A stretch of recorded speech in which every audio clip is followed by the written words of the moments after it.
Now Naboth the Jezreelite had a vineyard in Jezreel, beside the palace of King Ahab, king of Samaria. And after this Ahab said to Naboth, "Give me your vineyard, that I may have it for a vegetable garden, because it is near my house. And I will give you a better vineyard for it, if it seems good to you. I will give you its value in money." But Naboth said to Ahab, "The Lord forbid that I should give you the inheritance of my fathers." And Ahab went into his house, vexed and sullen because of what Naboth the Jezreelite had said to him.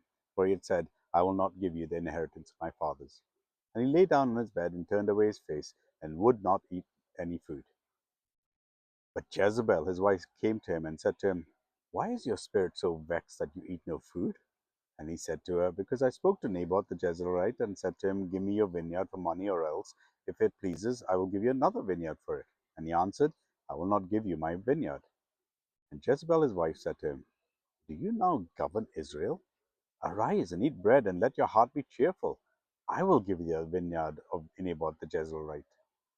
So she wrote letters in Ahab's name and sealed them with his seal. And she sent the letters to the elders and the leaders who lived with Naboth in his city. And she wrote in the letters, 'Proclaim a fast, and set Naboth at the head of the people, and set two worthless men opposite him, and let them bring a charge against him, saying, You have cursed God and the king.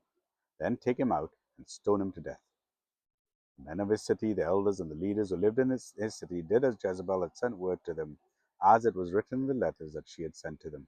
They proclaimed a fast, and set Naboth at the head of the people.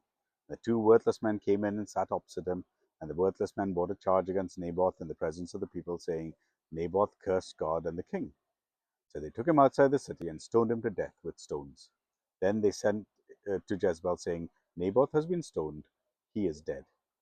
As soon as Jezebel heard that Naboth had been stoned and was dead, Jezebel said to Ahab, 'Arise, take possession of the vineyards of Naboth the Jezreelite, which he refused to give you for money, for Naboth is not alive, but dead.'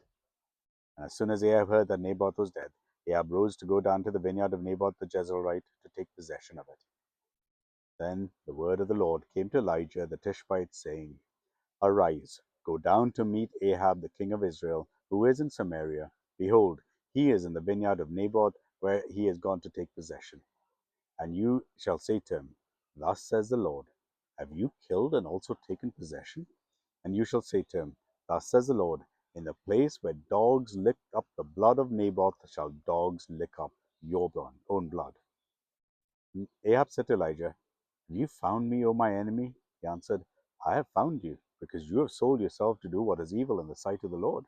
Behold, I will bring disaster upon you. I will utterly burn you up, and will cut off from Ahab every male, bond or free, in Israel. And I will make your house like the house of Jeroboam the son of Nebat, and, and like the house of Baasha the son of Ahijah, for the anger to which you have provoked me, and because you have made Israel to sin. And of Jezebel the Lord said, The dog shall eat as Jezebel within the halls of Jezreel. If anyone belong to Ahab who dies in the city, the dog shall eat. And anyone who dies in the open country, the birds of the heavens shall eat. There was none who sold himself to do what was evil in the sight of the Lord, like Ahab, whom Jezebel his wife incited. He acted very abominably in going after idols, as the Amorites had done, whom the Lord cast out before the people of Israel. And when Ahab heard these words, he tore his clothes and put sackcloth on his flesh, and fasted and lay in sackcloth, and went about dejectedly. And the word of the Lord came to Elijah the Tishbite, saying, Have you seen how Ahab has humbled himself before me? Because he has humbled himself before me, I will not bring the disaster in his days, but in his son's days I will bring the disaster upon his house. 1 Kings chapter 21.